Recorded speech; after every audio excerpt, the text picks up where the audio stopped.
Singapore to this breaking news event on Syria. As many of you know, here in our conference room, the Institute has been scrambling for the last 2 months or more to keep track of the issues and surprises that have been happening all across this region. And our event this morning is yet another effort on our part to cover and to analyze the ongoing wave of protest that is taking place across the region. Some of you who are on our Middle East Institute mailing list will have received our latest Middle East Insight, which was produced by our resident Syria expert here at MEI, who is Rana Khoury.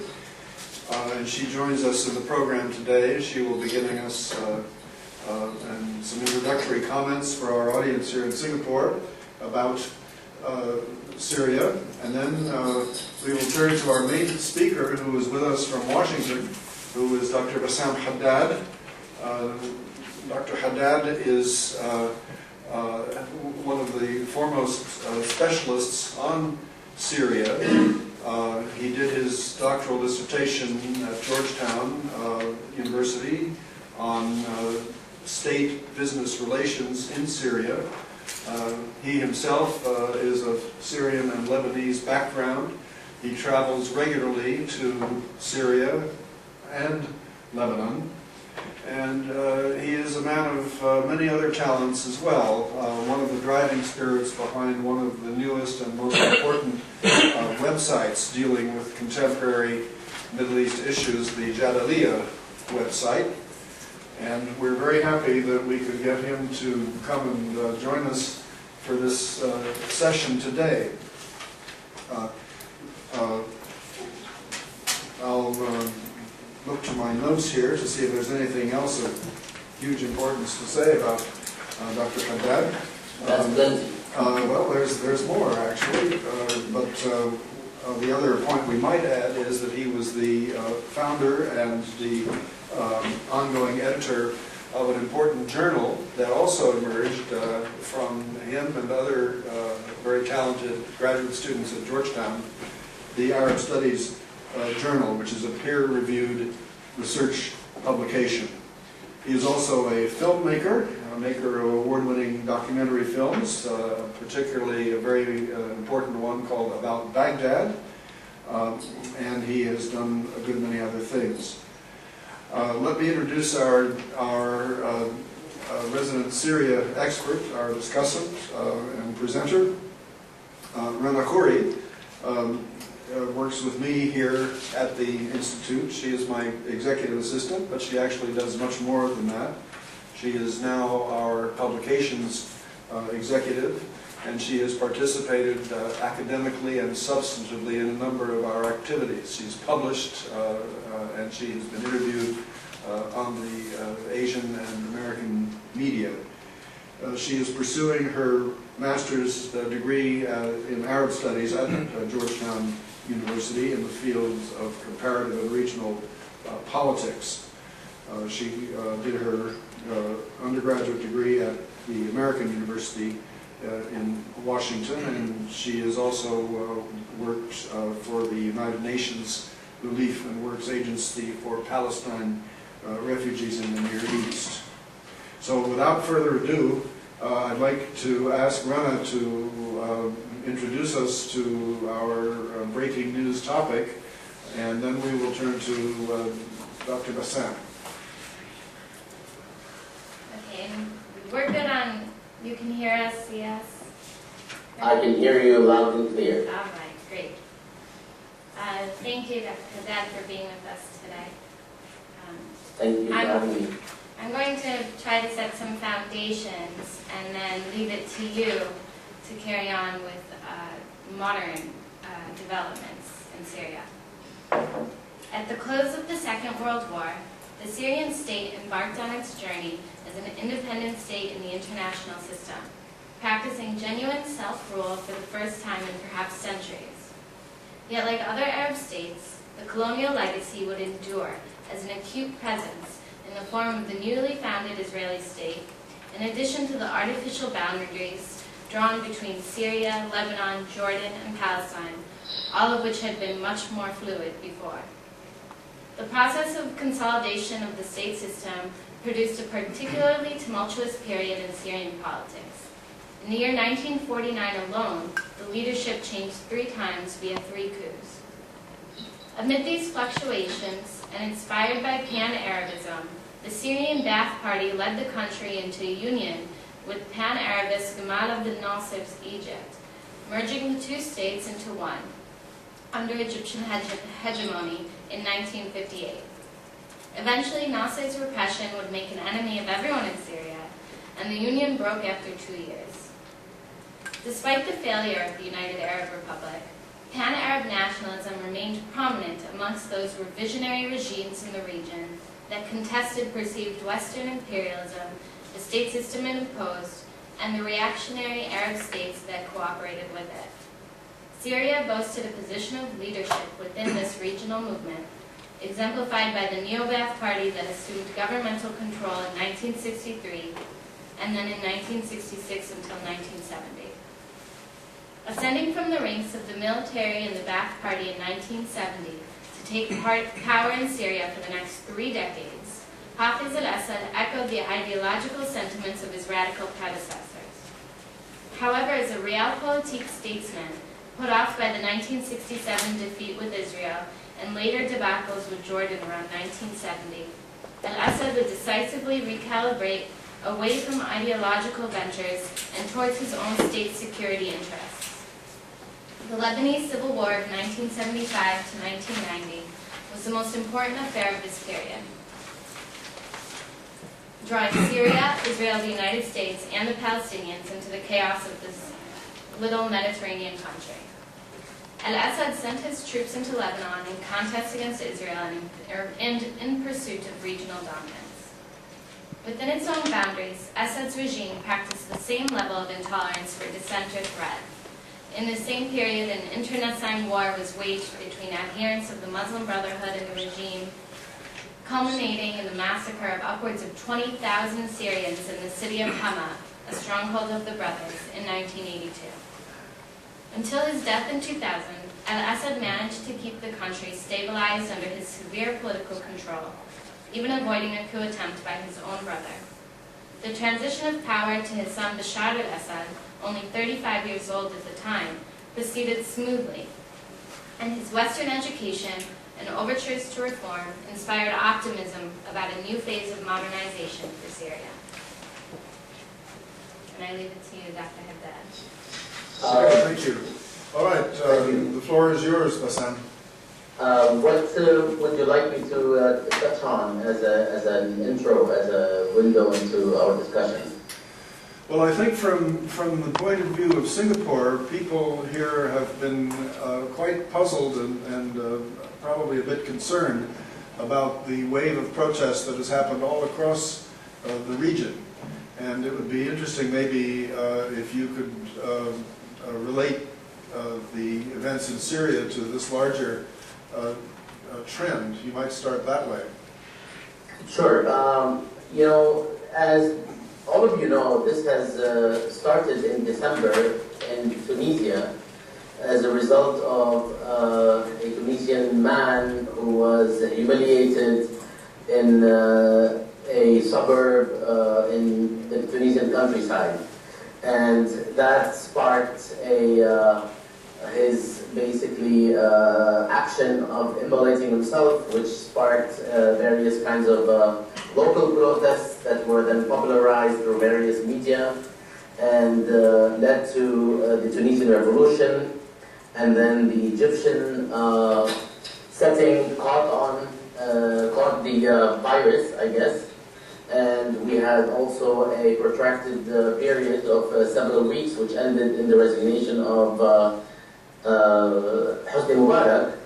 And then we began to see ripple effects throughout the Arab world, including in Jordan and Morocco, passed through very minor phases, but then the more serious ones erupted in Libya, Bahrain, and Yemen.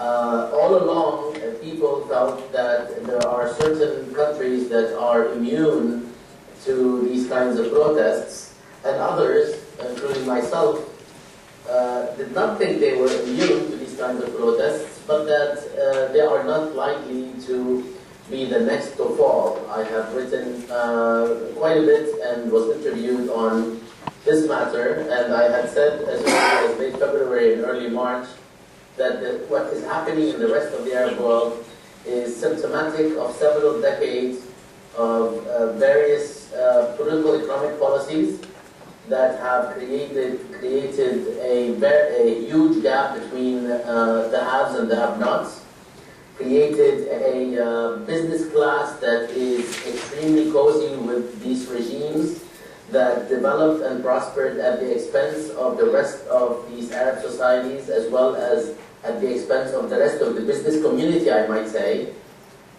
And finally, these business classes, along with the regime, prospered both as individuals at the expense of the productivity of these countries' economies.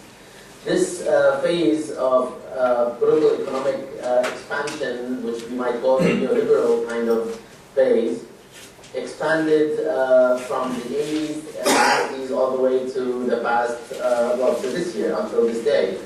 And coupled with that was another process, which is basically a continuous process since the 60s, perhaps even earlier, depending on the country we're discussing, a process of, how should I say it, a process of disempowerment, political disempowerment of various groups and parties, forces, organizations, citizens as a whole.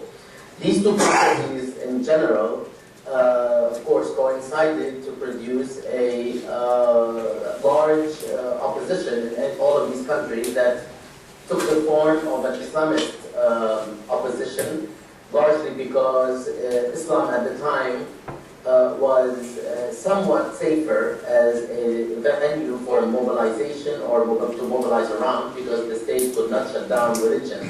So we have a situation today whereby, as a result of this economic, political, and I would say also social developments over several decades in much of the Arab world, I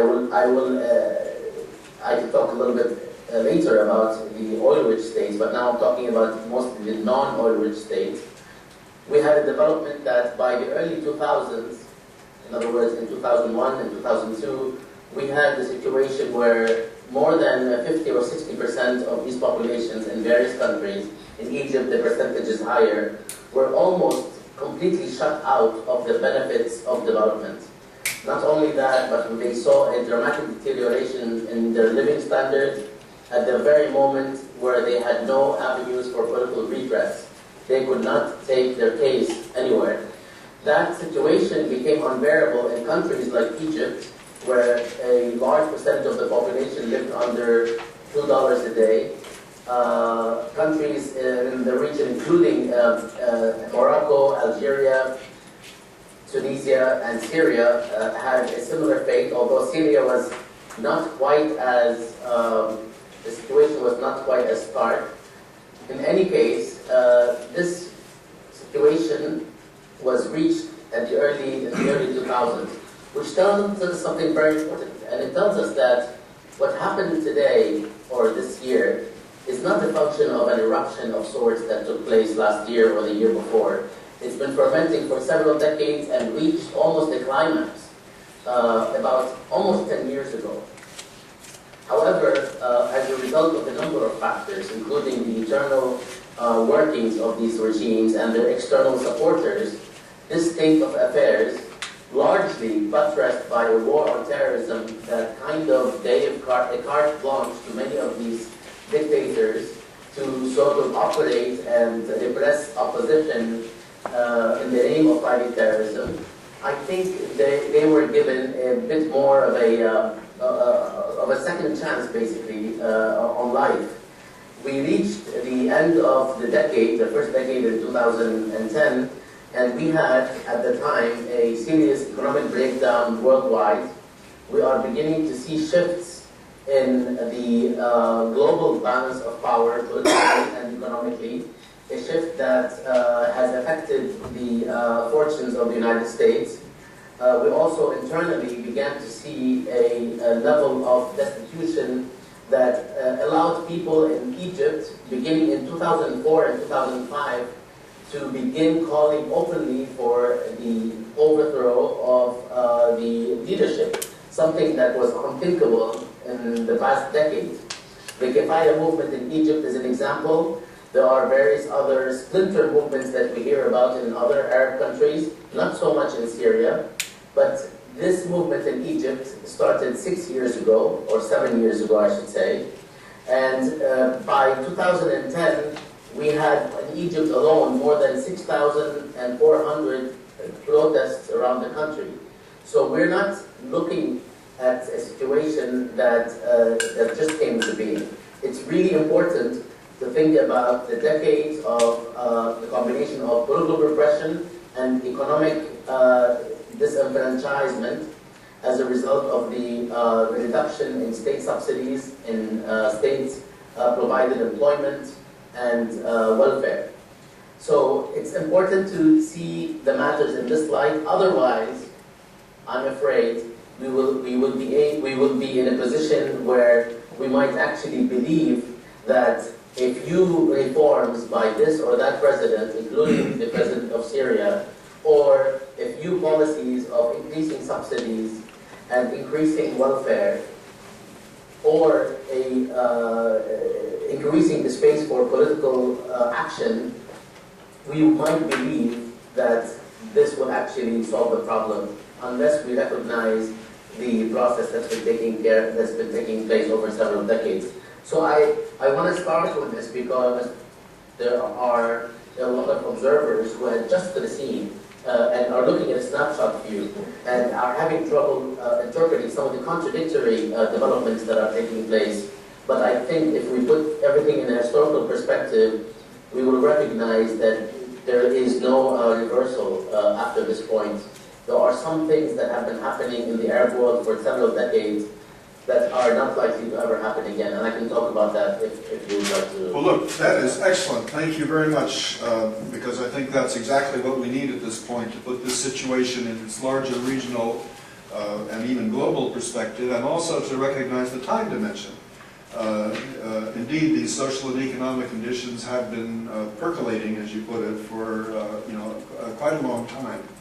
Now, I'd like to ask you to focus now more specifically on Syria, and let me preface this question with a comment about how political scientists have understood Syria as an authoritarian system.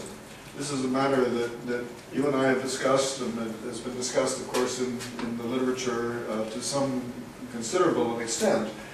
I think it might be fair to say that in the Middle East there might have been a consensus among observers that Syria was one of the most successful authoritarian states, successful in its authoritarianism, and therefore I think many people were quite surprised, perhaps because they didn't see the larger picture, to see protests erupt in a place where protest has for so long been unthinkable.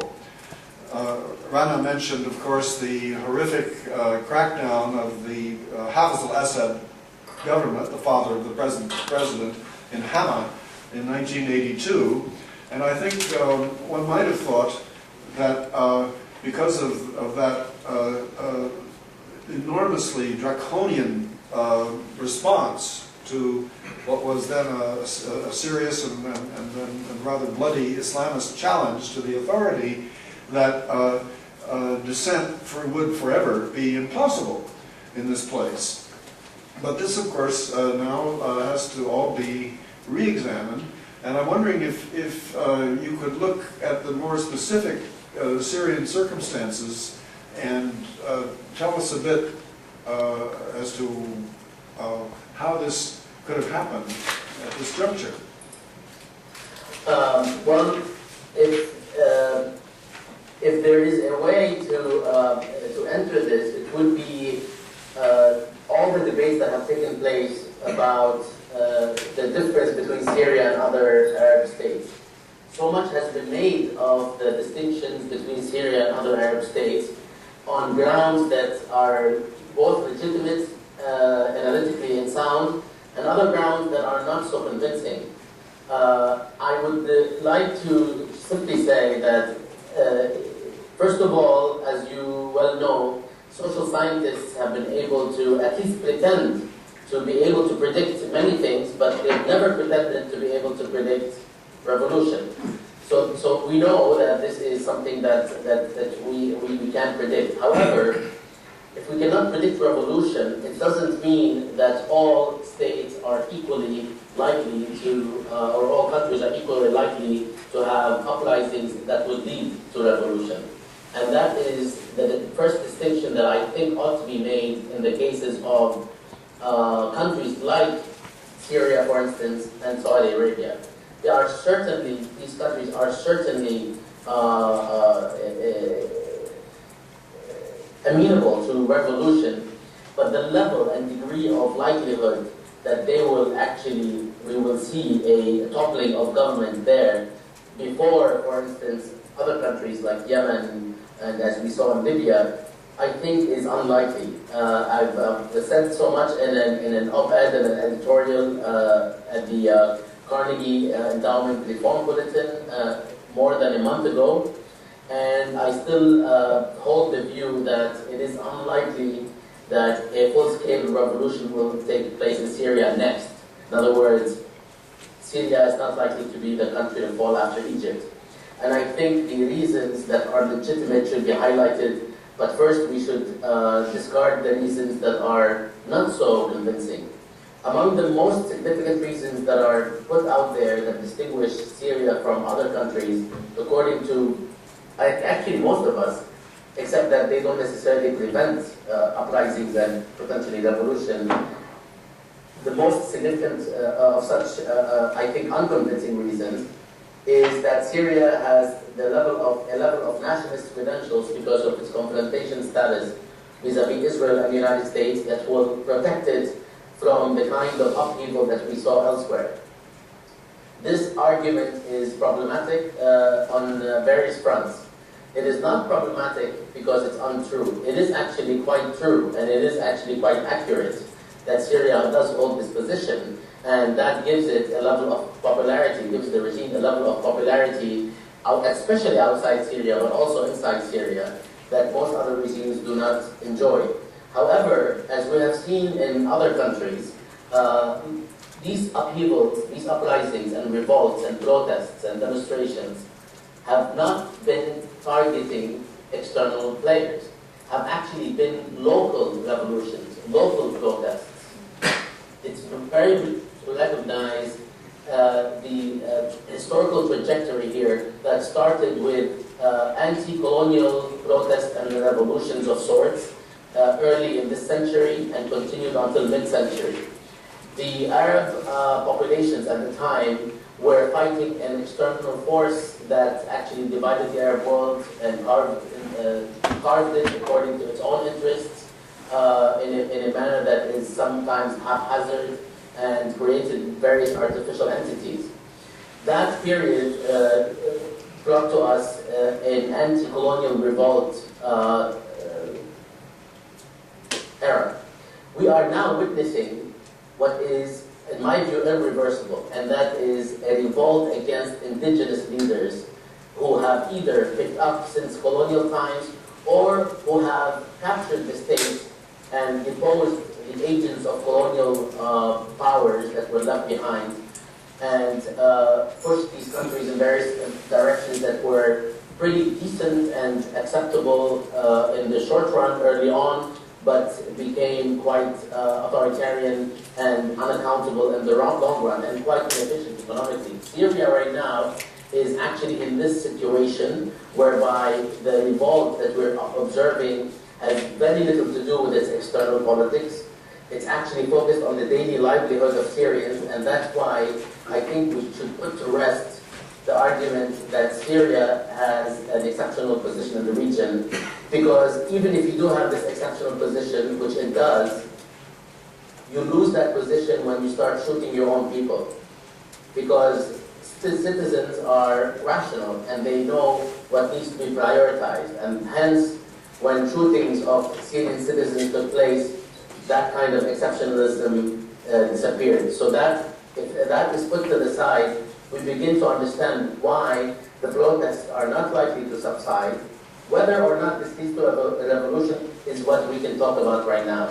But it's important to recognize the nature of these protests in Syria, a country that prided itself on pursuing a socialist path of development that provided for the majority of Syrians, but for the past 20 years has veered away from that path, and we began to see gaps between rich and poor that have disinvested many of the citizens in Syria from their support of the state. And that process is very likely to continue. But Sam, let me put to you a puzzle. About 4 or 5 years ago, as you know, I had a lengthy interview with President Bashar al-Assad. And I came away from that interview quite impressed. This was a young man who looked to be really the antithesis of his father. His father was a very old-time, parochial, clever, but rather austere and brutal gentleman. The young man spoke the language of reform. And I remember coming away from that interview thinking, this is a very different kind of guy from the usual sort of Arab authoritarian ruler. He was saying things like, I need to reform the financial system, the banking system. But he said, I have a problem, and the problem is with the Ba'ath Party, his own party. The Ba'ath Party, which has a privileged status in Syria. And here he is telling, maybe for foreign consumption, a foreign academic visitor that, you know, I'm working on this. I realize that we're behind the curve in terms of the institutions for development and reform we need. And when I asked him, well, you know, are you prepared to downgrade the privileged status of the Ba'ath and allow genuine alternative parties to develop? And he said, give me time. He said, essentially, give me time, and I can't do this right away. I've got too many issues on my plate. But I'm telling you, he said, you know, I've got the problem of these sort of institutions that I inherited. The Ba'ath Party, which has become a dysfunctional and sort of obstructionist bureaucracy. And then there are the formal bureaucracies themselves, the institutions of the state, which are so slow-moving, he said. So that was a few years ago. And now I'm wondering, here's a man that came in, obviously intelligent, with good intentions, seemingly, and it's been now, how many years has it been? It's been 11 years this guy's been in power. And we haven't seen a lot of political reform, at least. And I guess the puzzle is, why is this? Did he really mean it? Or are there things that are just making it impossible for him? Or what? But I can only imagine that as he looks at the unrest that has swept through Syria in recent days, leading to disproportionate and bloody crackdowns by his own security police, he must be thinking to himself, why didn't I do those reforms a few years ago? Why didn't I address this, as you put it, this sort of internally driven protest against my regime? I mean, this is a very good question, but you know, I feel that it's okay for us to believe that he didn't have a good reason to, because many of us, Professor Hudson, 2 years ago, if you and I were talking and somebody asked us to bet $100 on these upheavals happening and Tunisia falling apart within a few weeks, would you have bet $100? I wouldn't have. No. I would have bet that it would happen sometime. but certainly not in January 2011. So just like we believe that Assad was safe for now, I think he did even more so. And this applies, of course, to the rest of the bunch. So that's as far as an explanation, I think, for why the status quo won over in terms of creating an extra dose of confidence. Now, in terms of the Ba'ath Party, you are absolutely correct. The Ba'ath Party has been a hindrance to Bashar al-Assad once he came into power. But it has also been the raison d'etre for him coming into power. Without the Ba'ath Party sanctioning the nomination of an underage individual through some sort of legal acrobatics, not so much acrobatics actually, it was a decision that was made very quickly. And as a result of that, Bashar al-Assad had the opportunity to become president. At the same time, the Ba'ath Party was used by Bashar al-Assad and by the Syrian leadership to actually compensate for the lack of personality cult that Bashar didn't have. So the party is a constraint once he came to power, but it was an enabling factor, even though it was an empty shell since the 80s perhaps. It played those roles. And interestingly, as we watch the upheaval today, we find that there is a lot of talk of a party re-takeover. Just today and yesterday, there's been discussions in Syria that there's going to be a retraction, since these days we are witnessing a lot of retractions from the Goldstone report to other things. There's been a retraction of Syria's development along the lines of semi-liberal trajectory economically and so on. And there is talk of a return of more Ba'athist-like policies that will roll back the economic developments that have taken place recently, which many say that they are the reason why we have these upheavals in Syria. That is, neoliberal economic policies, whether prescribed by the World Bank or imposed by the IMF, is not the issue right now. They weren't. They were indigenous policies, but that they have created, they have basically shattered the delicate balance that Hafiz al-Assad, his father, created for more than 30 years in Syria. The balance whereby there is something that I call, in my book, egalitarian leveling, whereby there's a process of leveling of everyone, whereby everyone is equally disadvantaged or politically disempowered, and that equality kind of creates less of an incentive for collective action among a group or an intense set of forces. So the Ba'ath Party has actually served him well in the beginning, and as you are seeing today, and as I think we will witness in the next few weeks, the Ba'ath Party will resurface to assert itself as a legitimate source of authority. We are also witnessing a very interesting move in the past couple of days specifically. We are witnessing the Syrian regime catering to Islamist sheikhs and imams and Islamist forces, or Islamic forces. Just in the past 2 days, President Assad himself, as well as various top functionaries in Syria, have been meeting with religious figureheads. And these folks are very much listened to by a good deal of the religiously observant communities in Syrian cities. And this, of course, has been happening in the past couple of days in preparation for what promises to be a big showing for demonstrators on Friday. That is the opportunity, that was the opportunity for the regime to actually placate some of this potential by co-opting the religious leadership by giving up, by making concessions.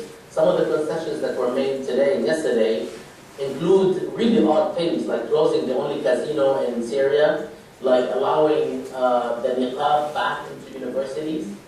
women wearing the niqab back into the universities, as well as a series of similar concessions that allowed some, including Al-Bouti in Syria, who was a well-known religious imam.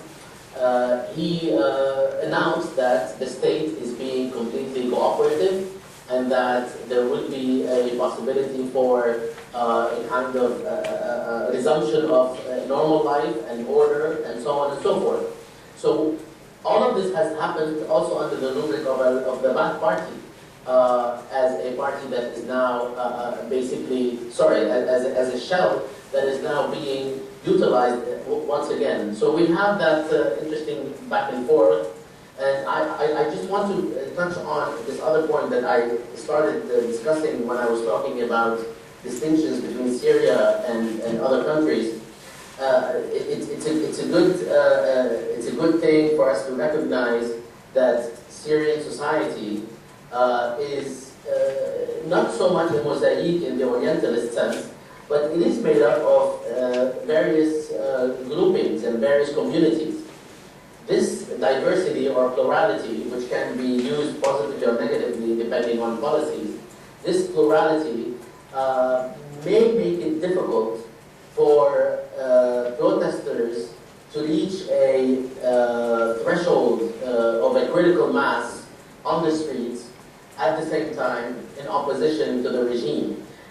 We have in Syria, and this is one thing that the Ba'ath actually is counting on, we have in Syria several such groupings, including the Christians themselves divided into various parts, the Druze also themselves divided, just like in Lebanon, some closer to the regime, some not. We have the various other small groupings like the Ismailis and the Shankas and so on. We also have the Shiites. We have, of course, the Alawis that are not all pro-regime. That is something that a lot of people miss. We have the Kurdish population that is Sunni, which is basically on the side of the majoritarian sect in Syria. However, the Kurds have been discriminated against not just at the level of the state, but also at the level of society at some level. Not as much as we've seen in other neighboring countries, but it has not been a smooth ride for the Kurds in northeast Syria, even vis-a-vis their Sunni counterparts. So most of these groups are concerned about majoritarian rule. And we also should not focus on communal groups. I would like to mention that in the past 20 years, the Syrian regime has created a new upper middle class in its own image. This upper middle class is cross-sectarian. It includes Christians, Alawis, Sunnis, as well as Kurds, by the way, Druze, Ismailis, and Shiites. And it's very important for us to recognize that these people are very strategically placed in Syrian society. And they have been able to play a strong role today as their counterparts in 1982, the Sunni business establishment played under the leadership of Badruddin Shalah in Damascus. It played a role in opposing the Islamist or the Muslim Brotherhood's uprising. We also are seeing this same force play a similar, even if a different kind of role, because it has less legitimacy within the traditional quarters. So I think that view, I just wanted to include this before we proceed to other developments on the ground. Thank you. That's extremely interesting. I'm going to turn the microphone to Rana Khoury, who has, I think, a comment or a question for you. If you could just slide here into the range of the camera so that Sam can see you. There you are. If I can just hark back to Dr. Hudson's point about whether or not Bashar wanted to make reform and why he hasn't. We talked about the domestic side of that. Another argument that we hear is that the developments in the region and globally since Bashar came into power, including September 11th, the invasion of Iraq, and the demonization of the Syrian regime by the United States, and which continues with the current Congress, has all led Bashar to take a much more severe political attack than he would have if these events did not occur. And so maybe I could hand that over to Dr. Hudson to talk about that. Well, why don't we just hand it over to Dr. Haddad to comment on this. What do you specifically want me to address? Well, I think, as I understood the point, it's an argument that if the external environment hadn't been so threatening, he would have been more liberal.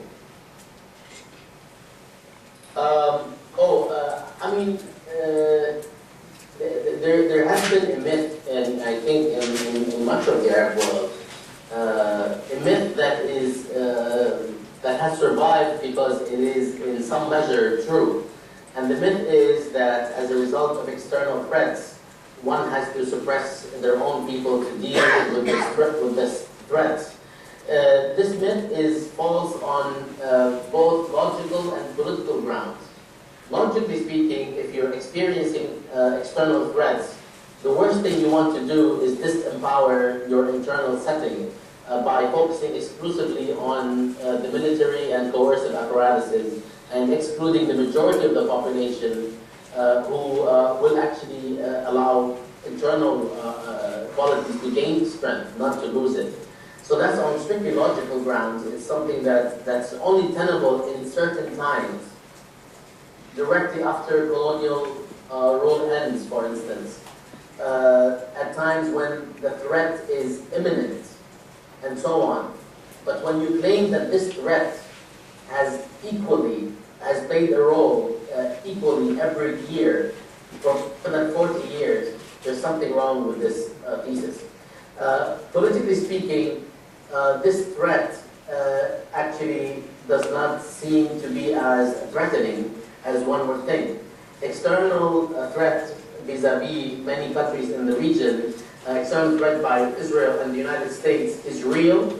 It was manifested in wars, in threats of war, up until recently in 2005, when we saw a group or a cabal of neoconservative politicians around George Bush, the former president, call for a strike on Syria.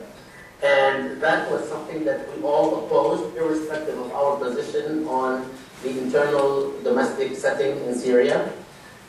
So these moments are real, and one should stand, in my view, against them as a result of the experience we've witnessed, and on principle, the experience we've witnessed in Iraq, for instance. But to use that external threat as a rationale to continue oppressing your own people defeats the purpose. The idea is that the country is threatened, the people are threatened. The solution to the threat against your people is not for us to oppress the same people we're trying to protect. So I feel that argument is no longer holds water.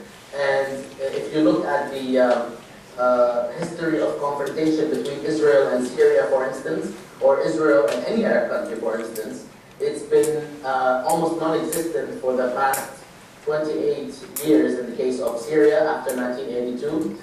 The only forces that have been fighting Israel in any significant and or effective way have been non-state actors like Hamas and Hezbollah and other smaller groups that have had less of a success rate. Okay, let me shift gears for just a few minutes. And in a few minutes, we're going to open up the floor for comments here and questions from our Singaporean friends here in the conference room. But I want to shift us a little bit to the geopolitical dimension and raise the question, why does Syria really matter? It does matter, but why in fact is that? And quite apart from the internal issues, which of course Dr. Haddad has been focusing on, there is a geopolitical dimension that I think we need to address. And it's a bit complicated. But let me take you back to a couple of important books about Syria to illustrate Syria's geopolitical rise and maybe now its decline. And they're both by the same author. They're the British journalist Patrick Seale. Back in the 1960s, Patrick Seale wrote a very interesting and detailed account of called The Struggle for Syria. And it was an account of regional diplomacy and intervention at a moment when Syria, which had only, of course, become recently independent, was, in a sense, up for grabs.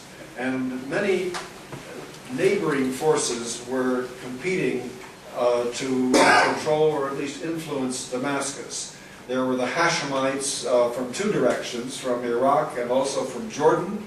There were the Egyptian Pan-Arab types. There were other groupings that were interested in pushing Syria one way or another. A number of years later, many years later, Patrick Seale wrote another book, and this was called, what was it exactly called? This was the famous biography of Hafiz al-Assad. It was called Hafiz al-Assad, The Struggle for the Middle East, I think. And it reflected quite a different understanding of what Syria had become, because in the intervening years, Syria had moved from having been what Samuel Huntington would have called a Praetorian state, afflicted by frequent coups and internal instability. This was before Hafiz al-Assad came to power in 1970, into a consolidated state which, instead of being acted upon, was acting upon its neighbors. And so then for a period from the 1970s and 80s and 90s, Assad was making Syria a major actor on the scene. He made an arrangement, I think we could say, a tacit arrangement with Israel, so that even the Israeli hawks, who didn't like Assad, of course, and thought Syria was a big problem, at least grudgingly accepted the fact that this guy knows how to play realpolitik. And there was a kind of a tacit understanding which accounts for the fact that there was really not very much conflict over the Syrian-Israeli, the Golan frontier. He was able, instead of being manipulated by forces affiliated with the Hashemites of Jordan, with King Hussein, he was able to start exerting influence over Jordan. Iraq was another story, but one would have to say that Syria was not in any way clearly friendly with Iraq. The two Ba'ath parties, the Iraqi and the Syrians, had broken up a long time previously, and essentially Iraq and Syria regarded themselves as kind of geopolitical competitors. But he was certainly able to hold his own, and Iraq was no longer in a position to be able to sort of shape political developments inside Syria. And then, of course, there was Lebanon. And we all know the story of the Syrian involvement in Lebanon, which is a very long story. It has many chapters, but there is many a Syrian who would say, and there are even, I think, some Lebanese, not all certainly, but some Lebanese who would say, Syria is our big brother. We don't like it, but we can't live without it.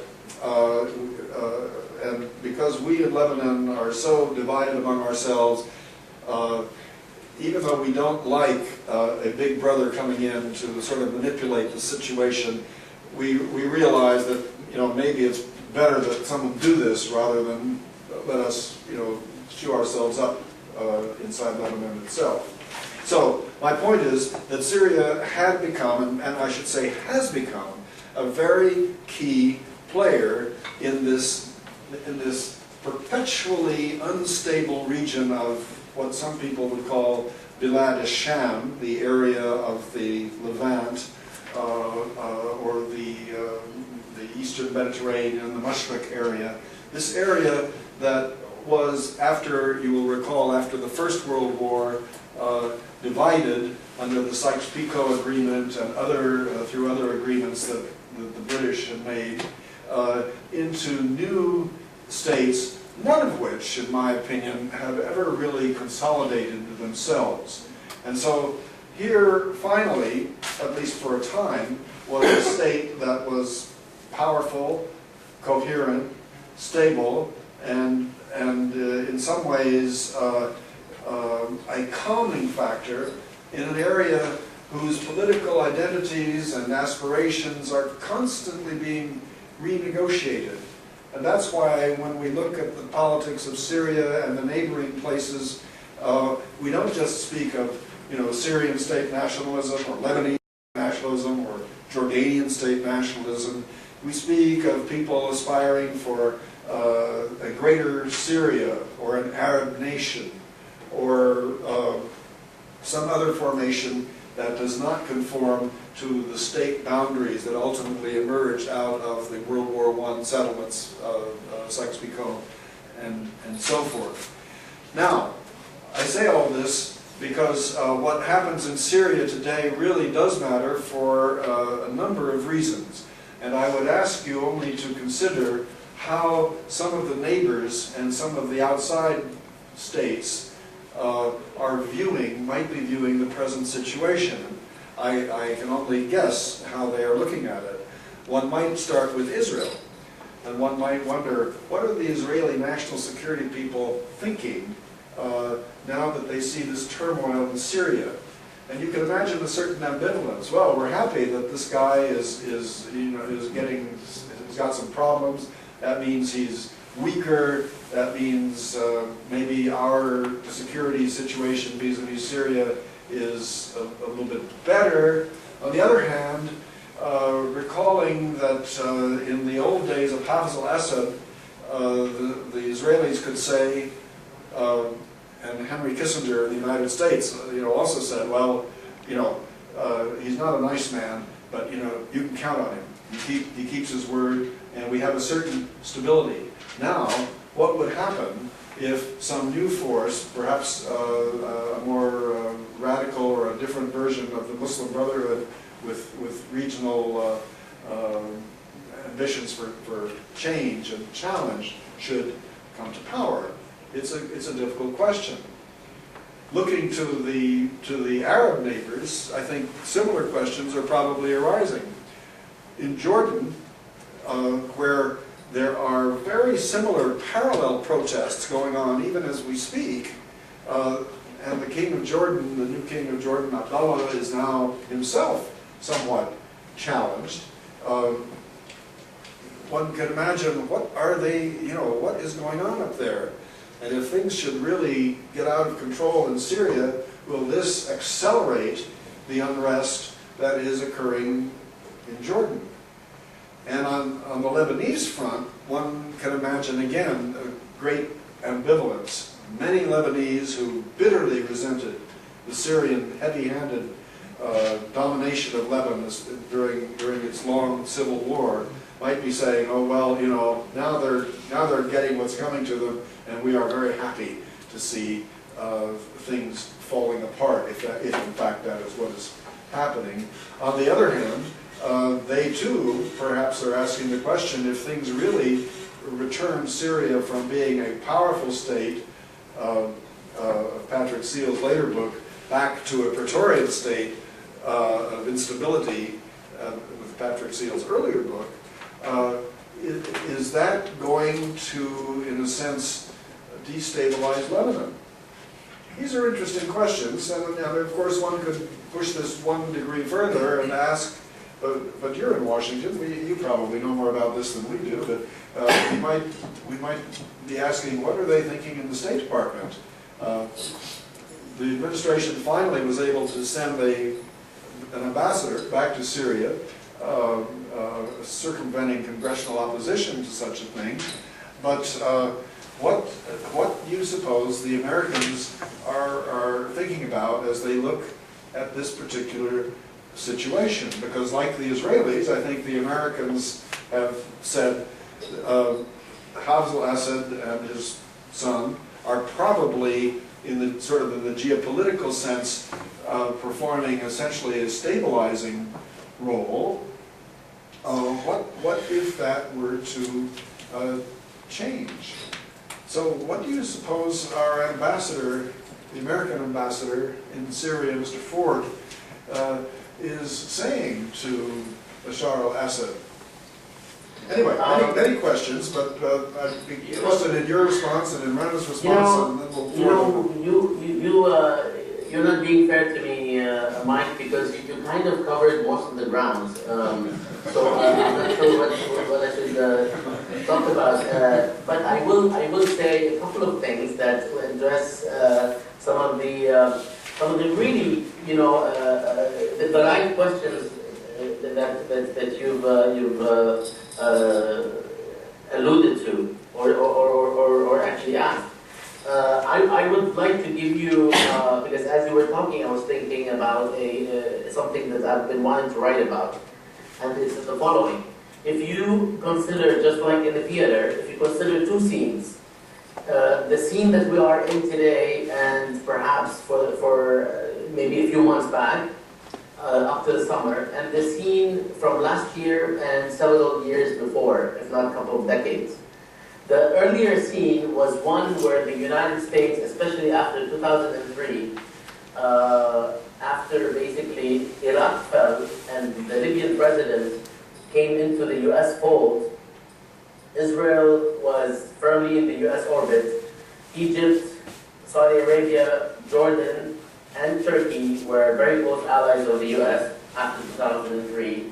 The only country of significance, geostrategic significance, notwithstanding the Sudan at this point, the only country in the region, in the Eastern Mediterranean, that had not toed the line was Syria. And of course we can consider Iran, but we're talking about right now the Levant and the Arab world. So at that time, Syria, in terms of its alliance with Iran and its ability to either support Hezbollah or sometimes use it as a threat or a tool, depending on its ability to do that at different times, Syria became the thorn in the side of US policy in the region, along with its extension, Iran. Now, that situation whereby the United States only had to take Syria out to actually turn the tide completely against Iran and have some sort of a complete dominance in the region, it went for an optimal approach, basically of trying to knock down Syria. It couldn't knock down Syria easily, so it went for knocking down Hezbollah. And it couldn't knock down Hezbollah, so there was a stalemate in the post-2006 period in which the isolation of Syria started unraveling. However, that situation, that scene of American dominance and the search for an optimal, goal, which would create complete dominance, should be contrasted with the scene since this past summer, since Turkey began to make a turn, somewhat not necessarily against the United States or Israel, but away from the United States and Israel towards the more populist version of resistance that existed in much of the Arab street or in the Middle East. That scene started then. It didn't start with the Tunisian Revolution. However, after the Tunisian Revolution, which deposed one of the partners of the West, including of the United States, and then we have the huge earthquake of the Egyptian president going away. So we basically began to witness shocks to the regional state system that went way beyond Syria. Syria was no longer necessarily the main player. We contrast, therefore, as a result of these two scenes, the desire to strike Syria in 2006 or 2005 with the desire on part of the State Department in the recent weeks to actually allow Syria to continue to be stable. So we find that the Secretary of State, Hillary Clinton, as well as many powerful politicians in Israel, favoring the status quo in Syria as opposed to any alternative at this point. It's a very interesting switch, and I think that switch is a reflection of the pursuit in the United States of what I can call a suboptimal strategy, whereby you are no longer looking to dominate or hegemonize in the sense that you did in the past, because it's not possible, not just because you don't want to. And in that, within that framework, I think the policy towards Syria has softened quite a bit. And when Hillary Clinton says that Bashar al-Assad is a reformer, you know that, as a man at least, maybe not as a regime, you know that something is afoot in terms of a shift in U.S. policy towards the region. And that's from an external perspective. From the perspective of Syria, in the past 5 years, Syria has been conducting a very large set of, operations and deals and strategies with neighboring countries, especially Turkey, in order to carve out for itself a pivotal economic role in the region, and has been pursuing a rapprochement with various European states, even the United States recently, before these crackdowns, as you mentioned, began to experience a rapprochement with Syria, to the dismay of some conservative political players in the United States. So from the perspective of Syria,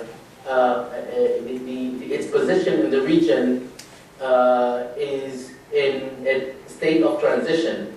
It is such because if we witness in Egypt a changed stance towards the United States and Israel, it doesn't have to be an opposing stance, but a changed stance.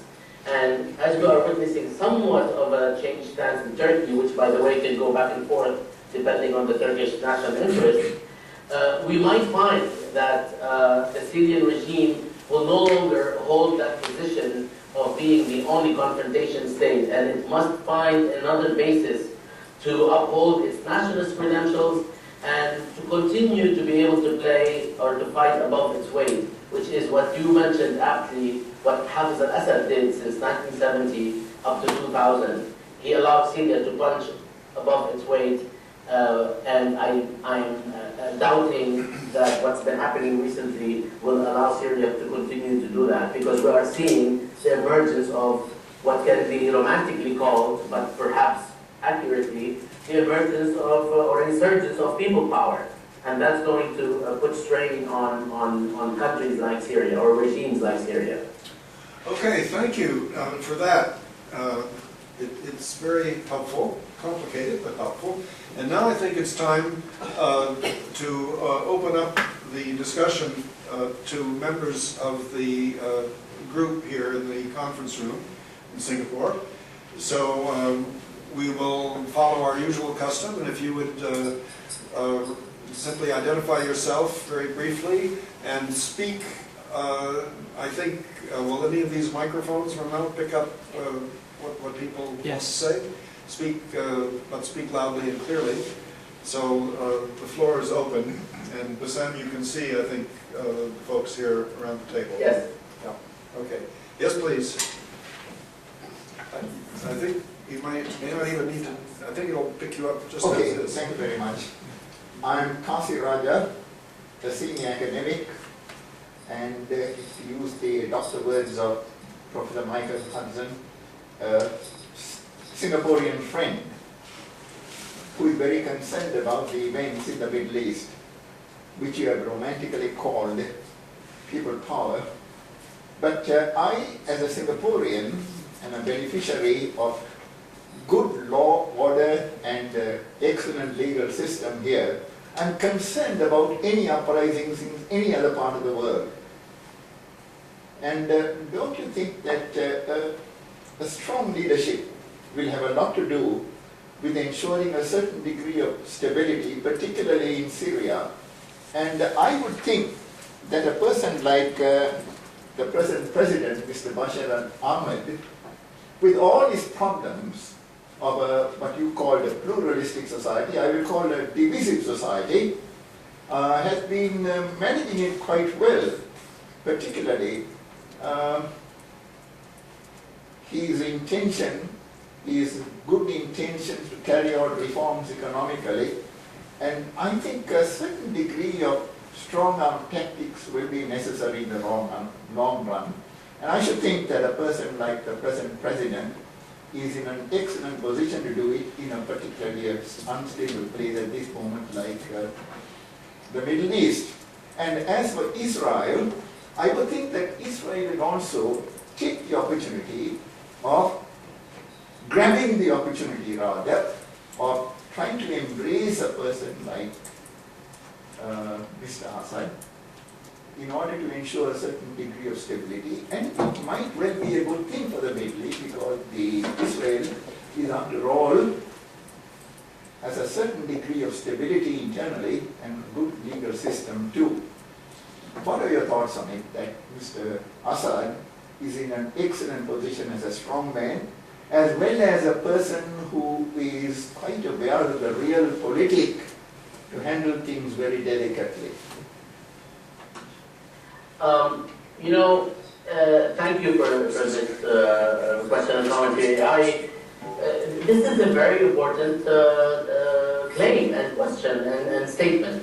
And it is important because what you are saying right now echoes a lot of the people in Syria, even if for different reasons. I think your conclusion is what a lot of people in Syria, inside Syria, which are the people that we should be most concerned about in terms of who counts, because it is them that are enduring, are going to endure any change or any continuation of any regime or any political system in Syria.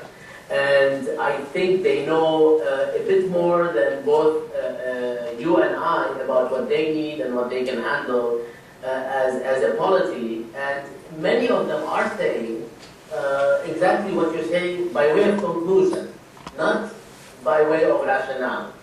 The rationale that you are using is something that is closer to the rationale of the regime, which leads it to conclude that stability is preferred today. But the rationale of many people on the sidelines in Syria leads them to conclude that under the current circumstances, it might serve the Syrian people well to support the status quo for the time being. Certainly not for any medium or long term, but for the short term, there is a lot of emphasis in the direction of the conclusions that you drew. The importance of stability, the importance of order, the ability of this particular president as opposed to perhaps any other leader that might emerge from the Ba'ath Party at this point, because people are worried about an internal coup from the harder liners, because in the Syrian regime there are no soft liners or reformers. You have the hard liners and then you have the harder liners.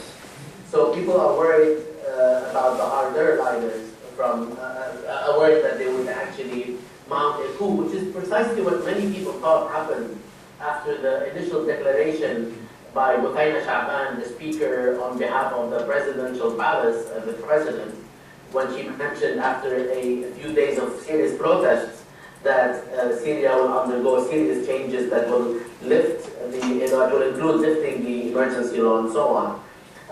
People say that after that announcement and before the announcement that Bashar al-Assad made, after that we witnessed, we didn't witness it actually, that there has been some sort of internal politicking and strategizing that scaled back some of these claims and statements by the Syrian spokesperson. So yes, the conclusion is something that many share, and I think the rationale differs though. I don't think the rationale by most Syrians is that this is what we need.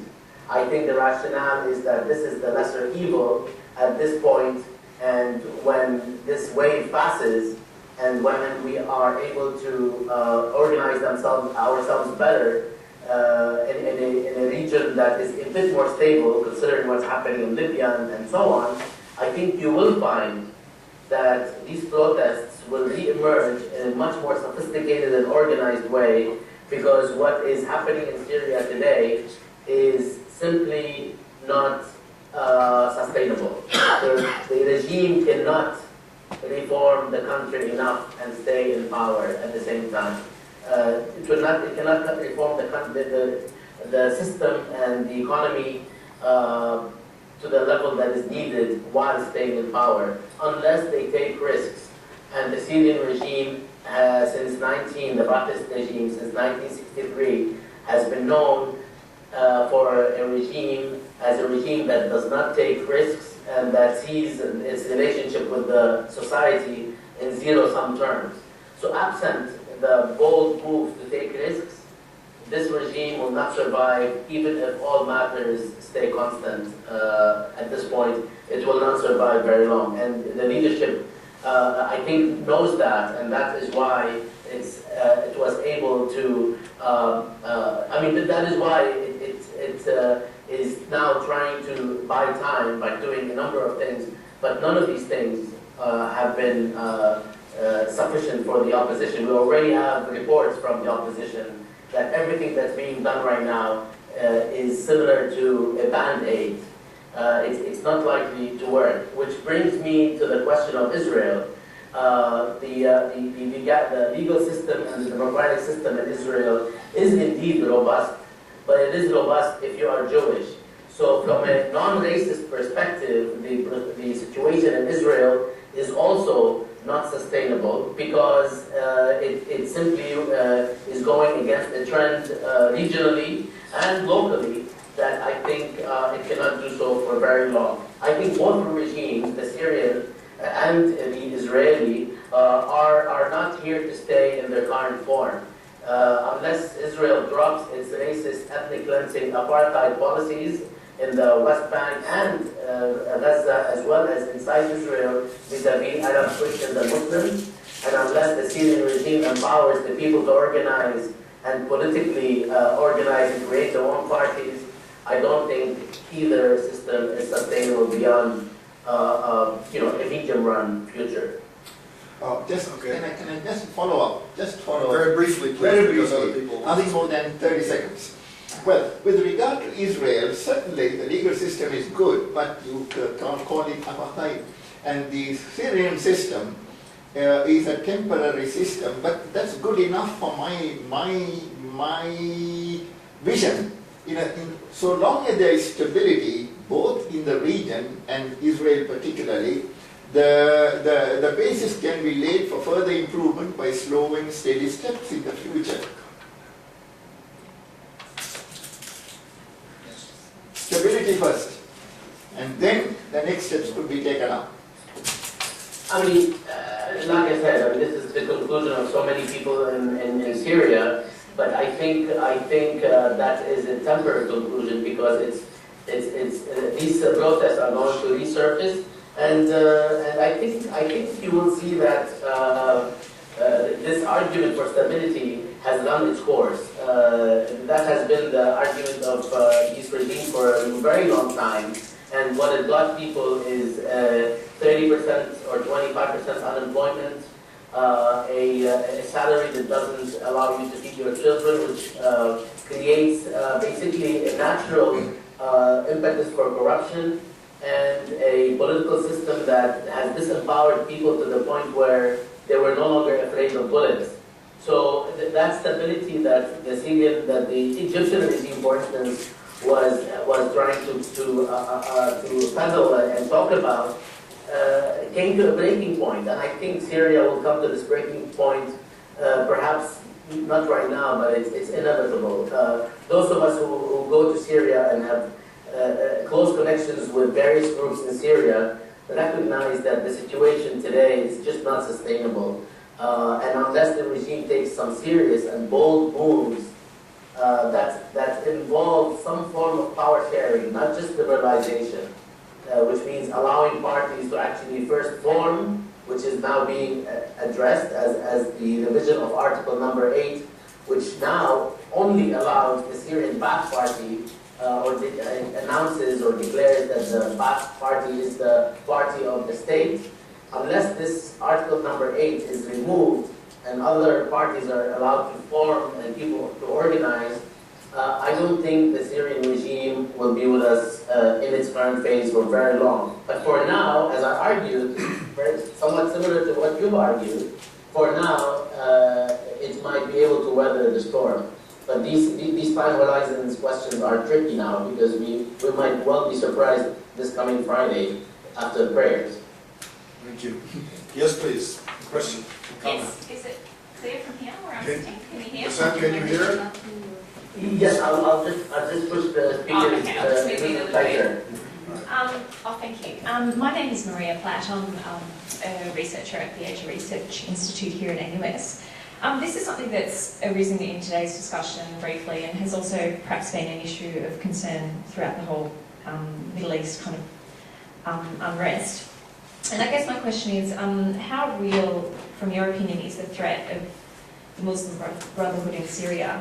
We've heard today that there's a high degree of pluralism in Syria, and I assume, correct me if I'm wrong, that the Muslim Brotherhood itself isn't a homogenous kind of force. So how easy is it for them to get a foothold in Syria, or is it precisely because of the plurality of Syrian society that it is actually perhaps easier to divide and conquer? So I guess I'm just trying to get an understanding of to what extent are they a coherent force and a likely threat in this argument.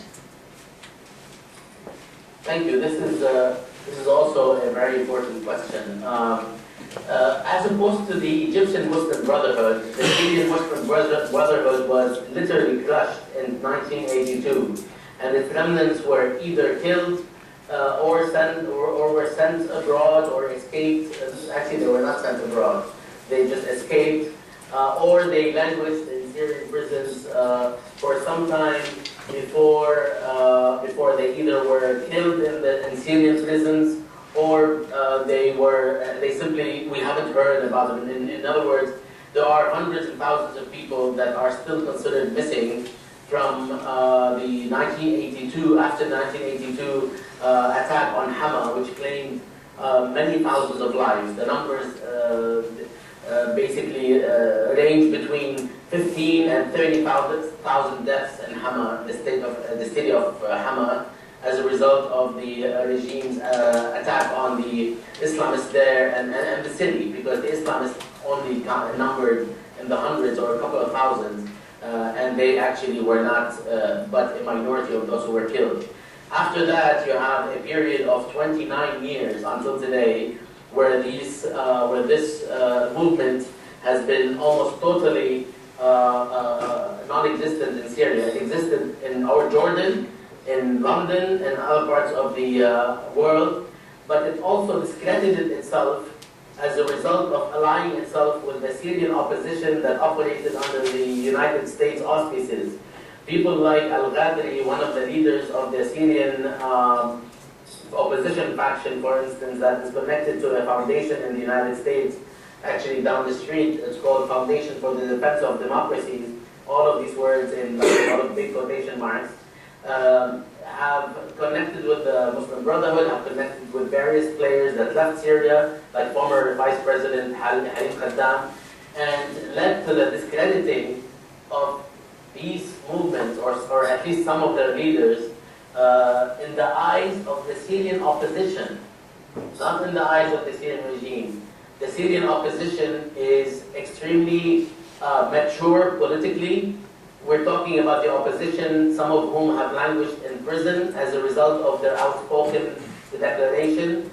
Nonetheless, they have actually been extremely firm in refusing American support, the kind of support that many in the Iraqi opposition accepted from the Americans prior to the invasion of Iraq. That kind of association with the American sponsorship is considered a taboo among the Syrian opposition. And when the Muslim Brotherhood played that game, it also undermined itself among the opposition and among a good deal of the population. So the Syrian Brotherhood, Muslim Brotherhood in Syria, as a result of 29 years of exile, as a result of various forms of splintering, and as a result of discrediting itself outside, has very little chance of mounting any serious or credible threat in Syria at the moment. If they are allowed to organize peacefully and legally, down the line they may actually be able to be effective at some point. At this point, these factors prevent them from doing so. And all of this does not address your important point about Syrian society and so on. And if you add that into the mix, you realize exactly why the Syrian Muslim Brotherhood is not likely to take over anytime soon in Syria. Now, even in Egypt, where none of these factors exist, it is still a question of politics. Will they be able to collect enough votes? Will they be able to solve their internal problem, the serious problem in Egypt now between the more old guard leadership and the younger youth-oriented leadership about how to proceed? But the Muslim Brotherhood in Egypt, for instance, is allying itself with the army and with the old Wafd party, and interestingly, with some of the remnants of the National Democratic ruling party formerly, to actually have an impact. And that's the Muslim Brotherhood of Egypt, which won 28% of the parliamentary votes just 6 years ago. So you can imagine how in Syria, the prospects of the Muslim Brotherhood in a country where diversity exists and where they have been exiled is pretty slim at this point. Thank you. Yes, please, and we'll take one after the other.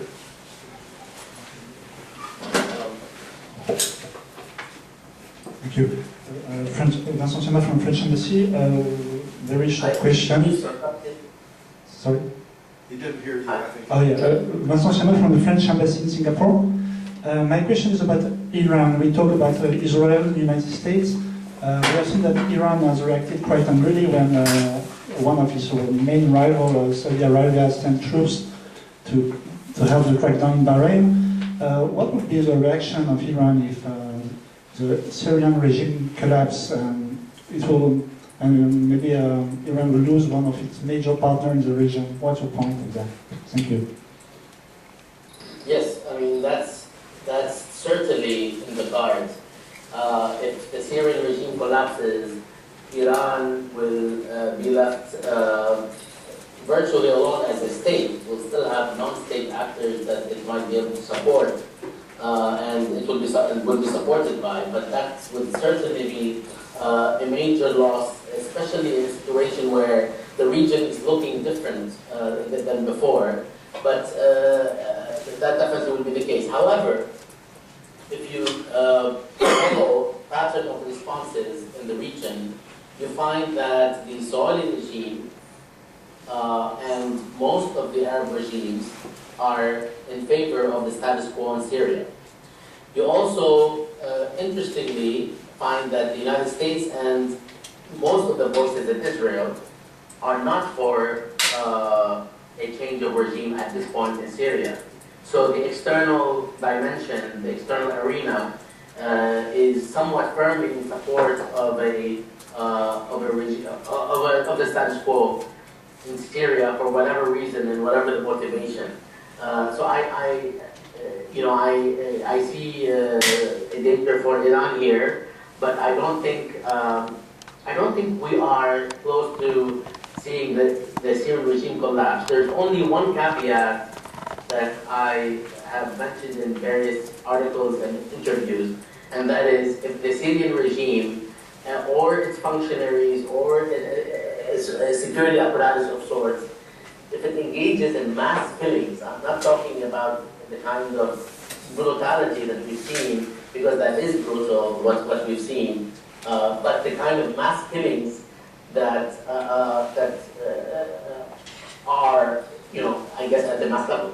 I think that will turn the tide in Syria, and that will bring the bulk of those that are, we can call them spring voters, that will bring them into the street, that will cancel this, the legitimacy of this argument that Syria is made up of various communities and loyalties, that will completely erase those divisions, and we will see a potential mass uprising that would resemble the one that took down the Tunisian and the Egyptian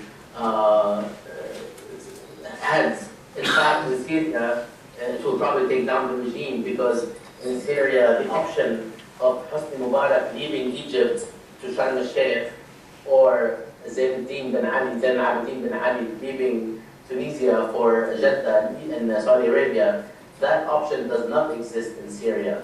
The Syrian president is the Ba'ath Party, is the security apparatuses, and is the army, and vice versa. There is not likely to be that kind of removal. In fact, if there is a removal in Syria, it will not be a removal that will bring about peace or a settled, stable position. It will be a removal by the harder liner hawks, who will actually take on a much more severe and brutal strategy in suppressing the opposition. So, barring that, I think the Syrian regime in the short run will weather the storm. Thank you. Bassam, we're near the end of our time, but there are still a couple of questions. Can we take maybe one or two more and then wind up? Okay? Oh, for me? A couple of questions from the audience here for you. Can you take a couple more? My next meeting is in 11 hours. Okay, all right. Then we have 11 hours here to talk to Dr. Haddad, please. Yes, hello. My name is Michael Raska. I'm one of the PhD students here at National University of Singapore. I just want to follow up on your interesting commentary. And one thing you didn't really talk about is the role of the Syrian military. And I was wondering, what is the relationship with Assad and the Syrian military, and how does the Syrian military react to the protests, and whether the hardliners are within the Syrian military, and whether you see any fragmentation there, and what the implications are. Okay, this is a very important question. In fact, all of these questions are very interesting, so thank you, because sometimes I go to forums and interviews, and I don't enjoy the questions as much, and I don't think they're hitting on the right spot. So thank you for that. This is an important question because, if anything, it's because the Syrian military is not as delegitimized or disempowered as the Libyan military, but it is not where the locus of coercion and authority lies in Syria. And that is to be contrasted with Egypt, where the locus of authority and coercion lies in the military. In Syria, as opposed to Egypt, the locus of authority and coercion lies in the security services that surround the executive branch. These security services, 9 to 15 of them, depending on how many we know, because some of them go up and others go down behind the scenes. These security services, plus a couple of major forces called the Special Forces and the Republican Guard, who are led directly by the president's brother and another person by the name of Banaf Plus, who is basically the son of the former defense minister, and by Asad Shawkat to an extent, although he's been somewhat disempowered. Asad Shawkat is the president's brother-in-law. I'm going to get in so much trouble for mentioning these names. Okay, so basically these forces, the special forces, the Republican Guard, and the security apparatuses are the locus of authority and coercion in Syria, not the military. The military is powerful, not as disempowered as the one in Libya, but it is not where the big guns, so to speak, are. It's not the troops that will control the street, that will protect the presidency, that will protect the regime. There are troops that will basically be deployed to pacify a situation that is already somewhat under control or completely in control. And the military will not be deployed to actually pacify and control the situation. The splits within the military, therefore, are possible, but the consequences of this possibility are not as severe as the consequences of splits in the Egyptian military, simply because that's not where power lies in Syria. So what you want to focus on in the case of Syria are these security apparatuses, their heads, their deputies, and the 2 or 3 special forces branches that surround the president. And those folks will go with the regime and will stay with the regime. So there is there's no chance in Syria of these small, small relative to the larger military, small but very effective and intensely loyal. There's no chance that these will be separated from the regime, because even if there is a split within these forces, this faction that split will not find refuge in society. So rationally speaking, it's a ship that will either sink as a whole or sail as a whole. Can I have just a quick follow-up to Michael's question? We heard recently from a Syrian friend that Rifat al-Assad actually maintains a very strong network of supporters in Syria, presumably in the former special forces that he used to control. This is the president's uncle. Have you heard anything like that, or is this just a rumor? No, it's not. It's a rumor, but there is something to it. However, if this had taken place 11 or 12 years ago, there might have been a chance that the remnants of the loyalists to Rifat Assad might be able to do something in Syria. But in the past 20-some years, after Rifat was basically excommunicated, his loyalists continue to be loyalists, except that they developed other loyalties as well. So I don't think that if they in any way, shape or form are able to mount any internal coup, that first of all that they would bring the Rifat back, which means that the connection is kind of spurious, or that they would be able again to find refuge or partnerships or allies within the population. The Syrian regime committed the ultimate sin of alienating the majority and it is clear who the players were that did that alienation. And those are the same players now that might split off from the regime and hence will not have a chance in hell in recreating a polity based on anything that is any more stable than the current situation. In fact, Bashar al-Assad is the best chance that this Syrian regime will ever have, and it's the last chance it has if there is a possibility that anything might be salvaged. Bashar al-Assad's own popularity in some segments of Syrian society is actually quite intense, and these are not Alawi segments. These are generic segments across Syrian society who believe in the question of stability, but also many of them believe that Bashar al-Assad is not Hafiz Assad, although they will not dare say this in public. They believe that the atrocities committed by the Syrian regime are those of the former leadership, not of the Assad Bashar leadership. And they truly believe that despite him not living up to the promises he made in 2000 and 2001, he is still the only bet for Syria to come out of this unscathed for the time being. And I think the Syrian population, as I said earlier, is far more wise about the Syrian situation than I will ever be. And despite the fact that not all Syrians hold this position, enough Syrians hold this position to prevent a mass-scale uprising, barring a massacre of monumental proportions. So it is not that most Syrians support Bashar, most Syrians support stability. It's that many Syrians support stability, and that stability is symbolized by the status quo under Bashar for the time being. So it's a delicate formula, but I can draw it for you if I had a chalkboard and kind of make it a bit more comprehensible, because I know that I might have lost some people. No, I think you made it quite clear, actually. We have time maybe just for one more question. We've run a bit over, actually, but are there any other comments or questions from the audience? May I just... Yes, there's Ambassador Chowdhury, yes.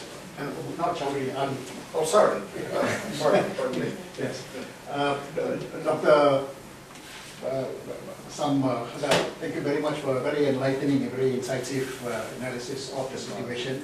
But may I take you up on the point which you raised earlier about the fact that despite the various groups and various ethnic, sectarian and other groups in the country, there has been a successful attempt by the majoritarian rule in the upper middle class who have crossed sectarian lines, strategic place in society, who are among those who support the present situation.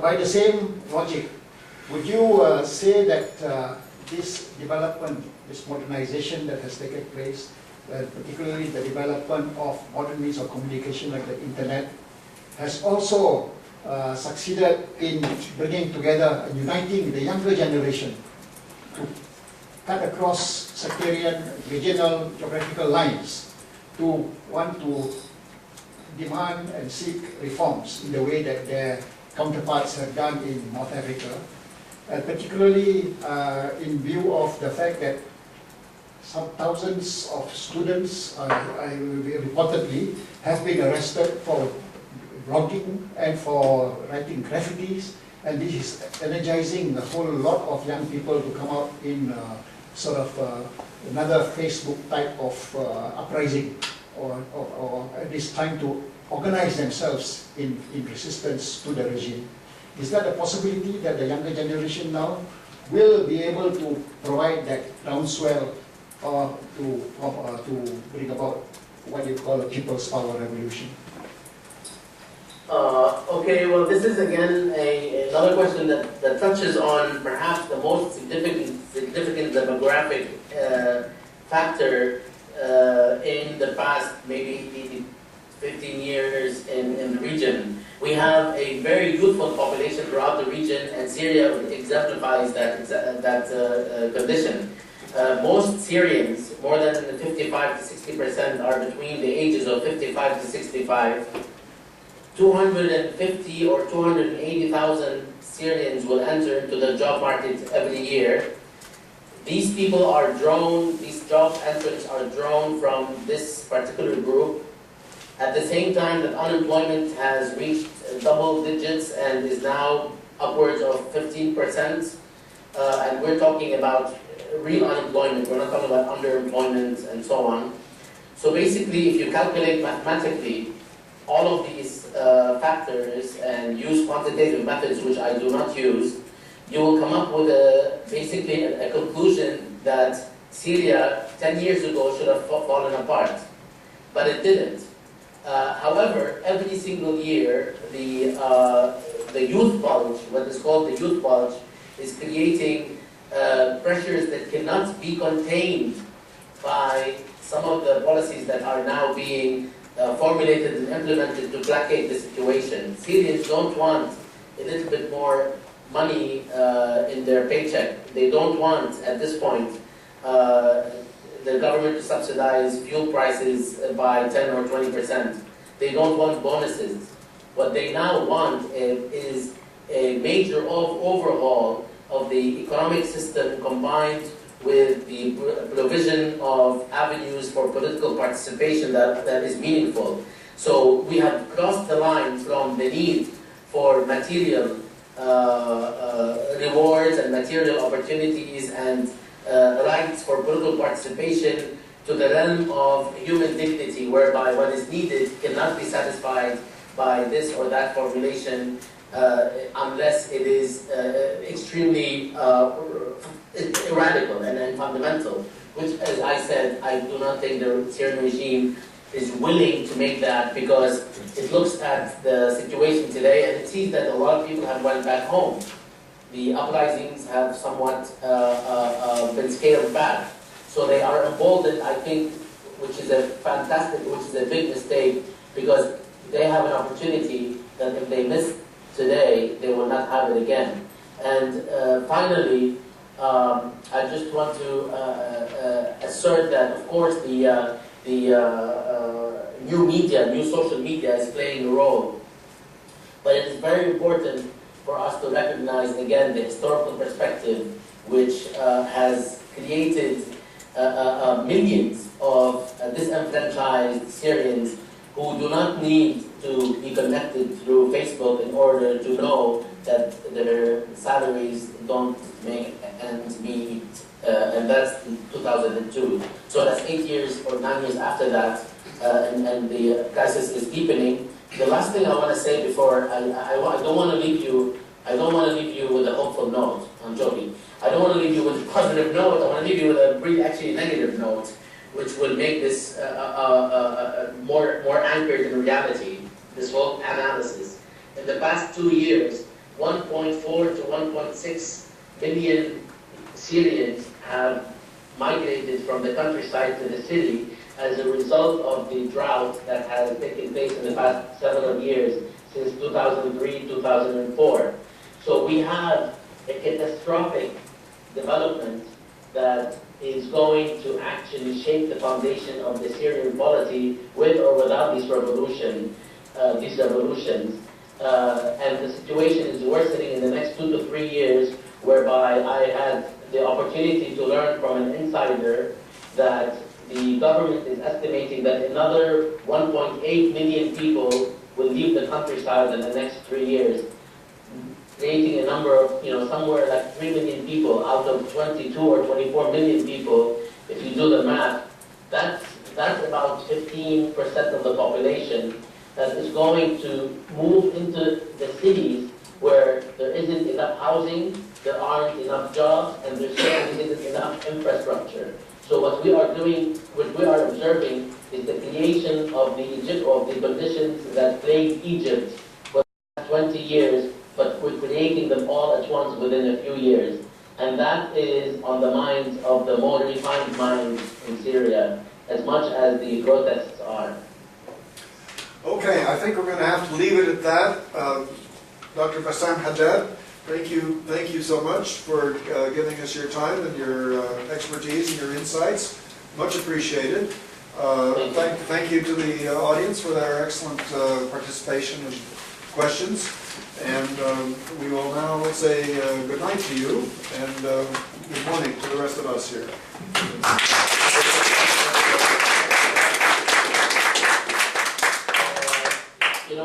Any mistakes in my analytical frameworks can be attributed to Dr. Hassan, who was my advisor and my mentor.